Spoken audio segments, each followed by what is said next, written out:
Assalamualaikum warahmatullahi wabarakatuh. Perkenalkan, saya Zara dan teman saya Devita. Kalian sedang butuh uang? Malas mau pinjam uang ke bank atau ke tetangga? Apakah kalian tertarik untuk mengikuti arisan? Atau bahkan membuat arisan?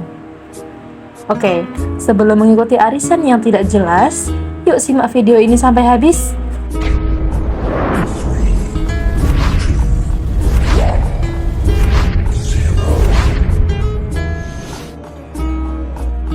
Kita pasti sudah tidak asing dengan istilah arisan, apalagi di kalangan ibu-ibu dan bahkan bapak-bapak.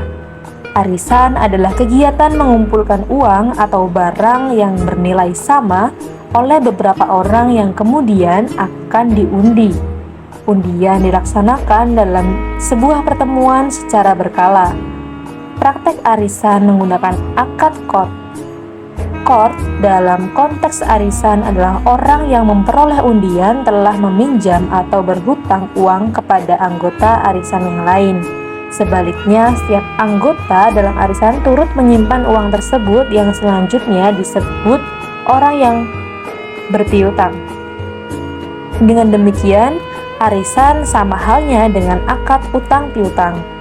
Arisan juga merupakan salah satu bentuk kegiatan perekonomian yang banyak dijalankan dalam praktek kehidupan bermasyarakat di Indonesia. Oleh karena itu, kebanyakan masyarakat mengatakan bahwa di dalam arisan terdapat solidaritas antar sesama yang dinilai jauh lebih penting dibandingkan dengan aspek ekonominya itu sendiri. Perkembangan arisan dari masa ke masa mengalami banyak sekali perubahan. Sesuai dengan berkembangnya zaman, banyak jenis arisan yang dipraktekkan dalam masyarakat, di antaranya adalah arisan uang dan arisan barang. Arisan uang tampaknya lebih banyak diminati dan dipraktekkan dengan alasan penggunaannya yang lebih fleksibel sesuai dengan kebutuhan dan keinginan dari peserta yang berbeda-beda. Namun, di sisi lain, model arisan uang ini memiliki sisi kelemahan, yaitu memungkinkan untuk tidak samanya nilai tukar uang yang diterima oleh para peserta arisan. Arisan dalam praktiknya tidak hanya terpaku pada satu jenis atau satu macam saja. Berikut adalah salah satu bentuk macam-macam dari arisan. Yang pertama adalah arisan biasa.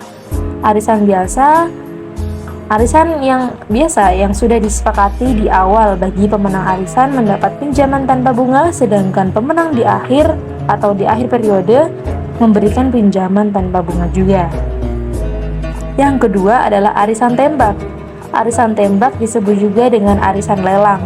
Biasanya dipastikan pemenangnya adalah anggota yang sedang membutuhkan uang. Mekanismenya untuk pemenang pertama adalah orang yang ditunjuk sebagai ketua kelompok arisan atau pengelolanya. Dengan konsekuensi, dia mampu bertanggung jawab mengumpulkan uang arisan dari para anggota dan memberikan talangan bagi anggota yang gagal membayar atau telat membayar. Yang ketiga adalah arisan gugur. Arisan gugur merupakan sekelompok orang yang menyetorkan dana secara periodik dalam jangka waktu yang telah ditentukan oleh pengelola dan telah disepakati oleh para anggota, di mana anggota yang telah putus atau memperoleh arisan tidak diwajibkan lagi untuk membayar setoran.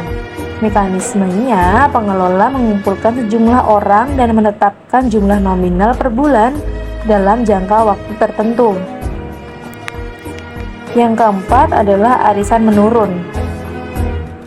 Merujuk pada nominal setoran tiap anggotanya yang tidak sama antara satu anggota dengan anggota yang lain, arisan menurun ini berdasarkan nomor urut pilihan yang kita pilih, yang jumlahnya pun sudah ditentukan oleh pemiliknya.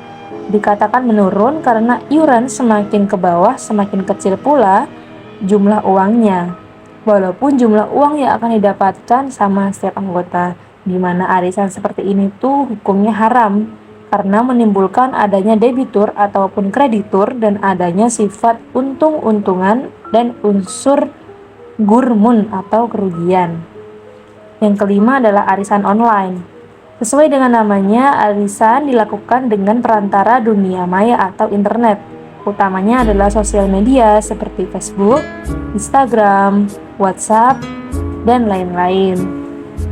Di antara anggota arisan, bisa saling mengenal, bisa juga tidak. Sistemnya bisa flat atau bahkan menurun, di mana setiap anggota bisa memilih urutan dan nominal setoran yang disanggupinya. Arisan jenis ini cukup riskan dan memiliki resiko yang tinggi, bahkan rawan terjadi penggelapan dana atau penipuan. Salah satu contohnya adalah arisan yang dibuat dengan sistem gugur berhadiah, dalam arti pihak yang sudah memperoleh undian arisan tidak berkewajiban membayar lagi dan disertai dengan berbagai macam undian berhadiah. Para peserta arisan boleh mengikuti arisan lebih dari satu tanpa adanya syarat yang harus dipenuhi oleh peserta. Yang keenam adalah arisan barang. Arisan barang merupakan arisan yang tujuannya adalah barang. Arisan barang adalah arisan yang hasil akhirnya berupa barang, misalnya sembako, barang elektronik, barang rumah tangga, dan lain sebagainya. Pada arisan ini dihukumi mubah, boleh sesuai penjelasan di atas apabila murni untuk tolong-menolong dan menjadi haram apabila mengambil manfaat dari adanya praktek kor tersebut. Hal itu termasuk dalam kategori riba kor. Prinsip-prinsip hukum diperbolehkannya arisan sebagai salah satu bentuk muamalah. Yang pertama adalah pada dasarnya segala bentuk muamalah adalah boleh, kecuali yang dilarang dalam Al-Quran dan As-Sunnah atau ada dalil yang mengharamkannya. Yang kedua adalah muamalah dilakukan atas dasar suka sama suka tanpa adanya unsur paksaan. Yang ketiga, dilakukan atas dasar pertimbangan yang mendatangkan manfaat dan menghindari mudarat dalam hidup bermasyarakat. Yang keempat, dilakukan atas dasar memelihara nilai keadilan, menghindari penganiayaan, dan unsur-unsur pengambilan kesempatan dalam kesempitan. Yang kelima, praktek arisan sistem gugur berhadiah belum bisa dikatakan sah apabila belum ada ikatan yang disebut dengan ijab qabul atau akad. Yang keenam, dalam praktek arisan ini perjanjian arisan dilakukan berupa bentuk tertulis. Menurut Syekh Profesor Dr. Sholih bin Abdullah Al-Fauzan, Syekh Abdul Aziz bin Abdullah Al-Syekh, dan Syekh Abdurrahman Al-Barok, ada beberapa pendapat yang mereka kemukakan mengenai haramnya arisan, yaitu setiap peserta dalam arisan ini hanya menyerahkan uangnya dalam akad hutang piutang bersyarat, yaitu menghutangkan dengan syarat tertentu kepada yang diberi hutang juga dari peserta lainnya. Ini adalah hutang yang membawa keuntungan atau qard jarra manfaatan. Padahal para ulama sepakat bahwa semua utang yang memberikan manfaat adalah haram dan riba. Jadi gimana? Udah tahu perbedaannya? Atau belum? Udah tahu kan hukum-hukumnya? Jangan sampai kalian tergiur dengan hasil arisan yang besar dan malah mengabaikan hukumnya dalam Islam. Sekian dari kami. Wassalamualaikum warahmatullahi wabarakatuh.